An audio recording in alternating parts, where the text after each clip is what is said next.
வேகம் சமன் இடப்பெயர்ச்சியின் நேரம்னு சொன்னோம். நான் விடை அடிப்படையாக கொண்டே பார்ப்போம். வேகம் சமன் இடப்பெயர்ச்சியின் நேரம். இடப்பெயர்ச்சி எத்தனை? 50 சென்டிமீட்டர். இடப்பெயர்ச்சி 50 சென்டிமீட்டர் இருந்தா சரி. நேரம் எத்தனை? 5 செகண்ட். இப்ப 50 5ஆல பிரிச்சா எத்தனை? 10. ஆனால் அலகு என்ன? 50 என்பது சென்டிமீட்டர், நேரம் என்பது செகண்ட்.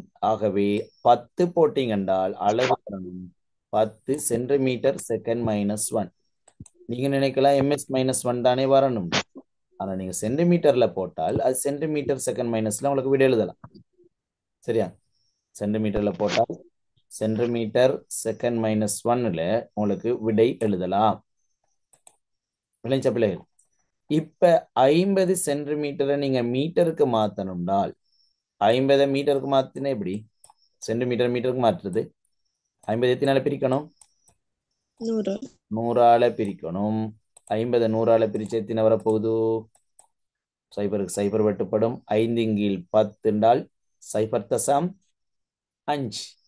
அப்ப எந்த இருக்கு? 0.5 மீட்டர்/5 செகண்ட்.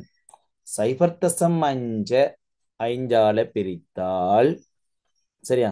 இப்ப சயின்ஸ்ல வேலை முடிஞ்சு, இப்ப மெட்ஸ்ல வேலை.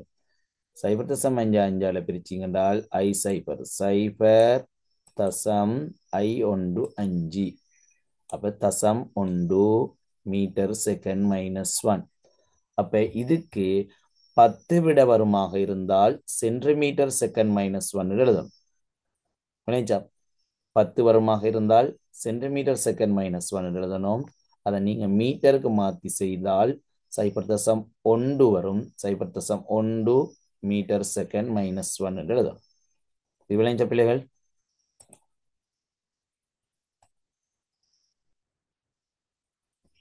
விளங்கிச்சா? சரி. ஓகே. அப்ப இதுக்கு அழகு முக்கியம் பாருங்க. அழகு போடாவிட்டால் உங்களுக்கு மார்க்ஸ் இல்லை. சரியா? இங்க பாருங்க, அழகுடனான விடை ஒன்று இந்த இருக்கு. அழகுடனான விடை சமன்பாடு அல்லது பிரதியிடல். பிரதியிடல் பாருங்க. இப்ப உங்களுக்கு விஷயம் தெரியாது, சமன்பாடு எழுதினாலும் ஒரு மார்க்ஸ் கொடுக்க சொல்லியிருக்கு பாருங்க. அப்ப எனக்கு மார்க்ஸ் எடுக்கலாம், கஷ்டமான கேள்வியில இருந்தாலும் மார்க்ஸ் எடுக்கலாம். சமன்பாட்டுக்கு அல்லது பிரதியிடலுக்கு ஒரு மார்க்ஸ், அழகுடனான விடைக்கு ஒரு மார்க்ஸ், வெறும் விடை எழுதினா மார்க்ஸ் இல்லை. சரியா? அப்ப நீங்க சமன்பாடு பிரதியிடல் எதுவுமே இல்லாம அழகுடனான விடை எழுதியிருந்தா அல்லது வெறும் விடை எழுதியிருந்தால் அதுக்கு மார்க்ஸ் கிடைக்காது. அழகுடனான விடை எழுதியிருந்தால் ஒரு மார்க்ஸ் கிடைக்கும். சரியா? சரி.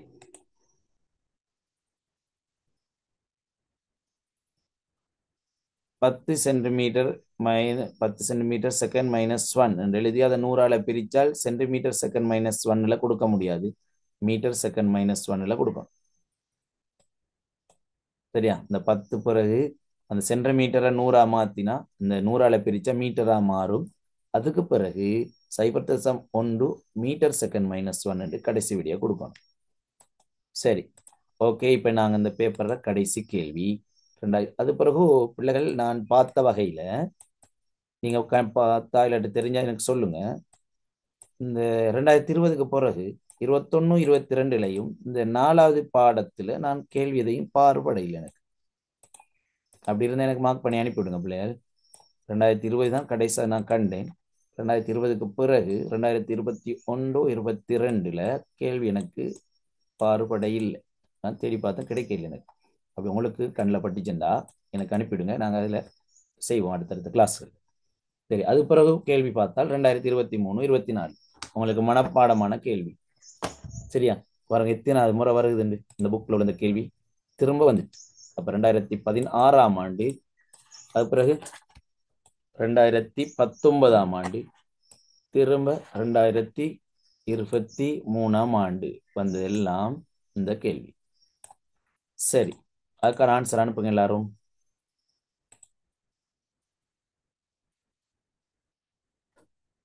இந்த கேள்விக்கு விடையை அனுப்புங்க குயிக்கா.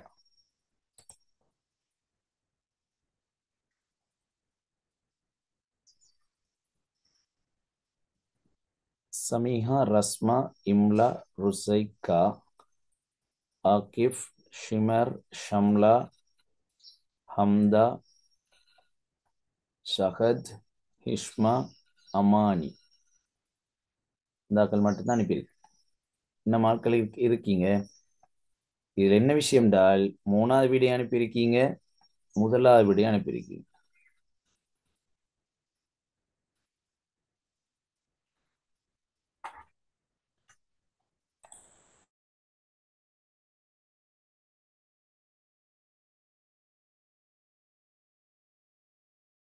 ஒரு ஆள் சின்ன டவுட்டானு கேட்டிருக்கு, வேகத்திற்கு சென்டிமீட்டர் செகண்ட் மைனஸ் வருமா அலகு? ஓ, வேகத்திற்கு சென்டிமீட்டர் செகண்ட் மைனஸ் வரும், ஆனால் அது சர்வதேச அலகு இல்லை. அந்த கேள்வியின் அடிப்படையில சென்டிமீட்டர் செகண்ட் மைனஸ் ஒன்று கொடுக்கலாம். ஆனா நாங்க என்ன சர்வதேச அலகுன்றதுல சொல்ல முடியாது. சரி, அப்ப 15க்கு 1 1 அந்த 3வது அனுப்பினால் பாருங்க, செஞ்சு பாருங்க. 2 பேர் 3 பேர் 3வது வீடியோ அனுப்பியிருக்கீங்க. செக் பண்ணுங்க உங்களோட வீடியோ.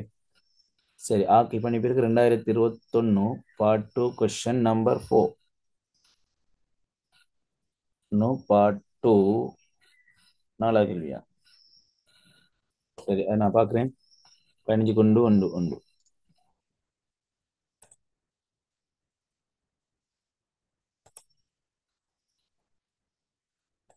சரி, அடுத்தாக்கள் எல்லாரும் அனுப்பிட்டீங்களா?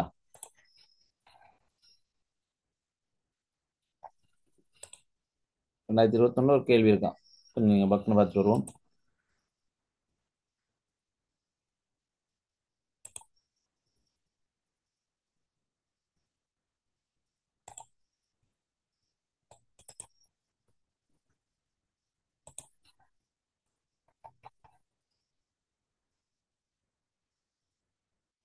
ரெண்டாயிரத்தி 21 4வது கேள்வி. இந்த கேள்வி நாங்க நேர்கோட்டு இயக்கம் பாடத்துல செஞ்சோமே. ஆறுமுடுகள், சீரான வேகம், அமர்முடுகள். அப்ப இது கூடுதலாக இந்த விசை நாங்க நேர்கோட்டு இயக்கத்துல செஞ்சிட்டோம். ஆகவே இது தேவையில்லைன்னு நினைக்கிறேன். சரியா? திரும்ப நீங்க செஞ்சு பாருங்க. நேர்கோட்டு இயக்கம் இது சம்மந்தப்படுது, தான் 2 பாடத்துக்கும் சம்மந்தப்படுது. அதை நான் ஃபர்ஸ்ட்டுக்கே நேர்கோட்டு இயக்கத்துல எடுத்துட்டு 2021 4. அப்ப இதையும் அந்த பேப்பர்ல மார்க் பண்ணி வச்சுக்கொள்ளுங்க. 2021ஆம் ஆண்டு 4வது கேள்வியும் இந்த விசை சம்பந்தப்படுதுன்னு சொல்லி. சரியா? ஓகே, இப்ப நாங்க இந்த கேள்விக்கு வருவோம். புவி மீது உள்ள ஈர்ப்பிலான ஆர்முடுகள் 10 - 2. சந்திரன் மீது பெருமானம் புவியின் உள்ள பெருமானத்தின் 6 ஆகும். புவி மீது 60 நியூட்டன் நிறையுள்ள ஒரு பொருள் சந்திரன் மீது கொண்டுள்ள நிறையாது. சந்திரன் மீது கொண்டுள்ள நிறையாது. அவ்வளவுதான். இப்ப என்ன செய்யணும்? மிகவும் இலகுவானது. அப்ப W சமன் mg, அது எங்களுக்கு அடிப்படை. W சமன் mgல பார்த்தால் இங்க W இருக்கு சமன் mg எத்தனை தந்திருக்கு? 60 நியூட்டன். அப்ப பூமியில 60 நியூட்டன். அப்ப எத்தனை கிலோ? இது லேசா சொல்லலாம். எத்தனை கிலோ? 6 கிலோ. 6 கிலோன்னு சொன்னா அப்ப 6 கிலோ 6 கிலோ தர 10. சரியா?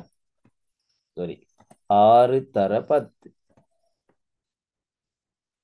பிறகு ஜி எத்தனை வரணும்?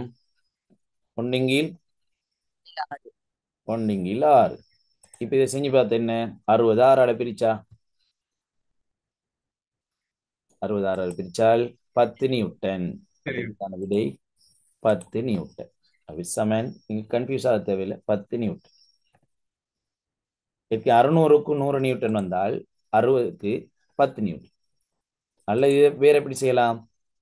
ஏற்கனவே 60 நியூட்டன் தந்திருக்கு. விடையிட இந்த பெருமானத்துல 6ல் 1 தான் சந்திரன்ல வரும். 6ல் 1.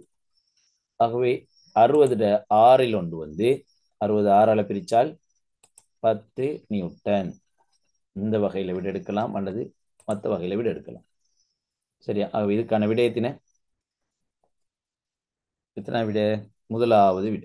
இப்ப கடைசி முதலாவது விட. 3வது விட வந்தார்கள், கொஞ்சம் பார்த்துக்கொள்ளுங்க. சரியா? முதலாவது விட. அப்ப திரும்ப நீங்க புத்தகத்துல கேள்விகள், இந்த கேள்விகள் எல்லாம் திரும்ப செய்யுங்க. அப்ப உங்களுக்கு அது சரியா வரும். படை பேத்துரும். சரியா? ஏதாவது பிள்ளைகள் டவுட் இருக்கா?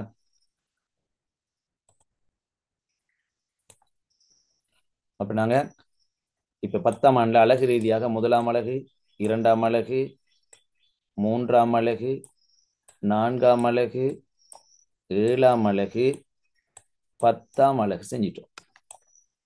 சரியா? இந்த அலகுகளுக்கான பேப்பர் அப்ப இந்த இதுகளில் பாஸ் பேப்பர்ல எந்த டவுட்டும் உங்களுக்கு இருக்கக்கூடாது.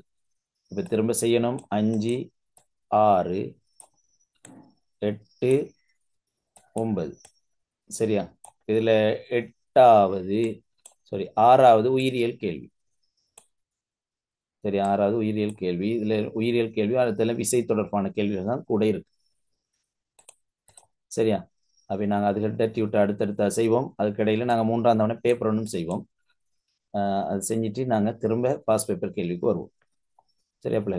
டவுட் இல்லாட்டி நாங்கள் இதோட இன்னைக்கு முடிச்சு கொள்வோம். புதிய இந்த பேப்பர் ஃபுல்லாக முடிகிறதுனால சந்தேகம் இருக்கா?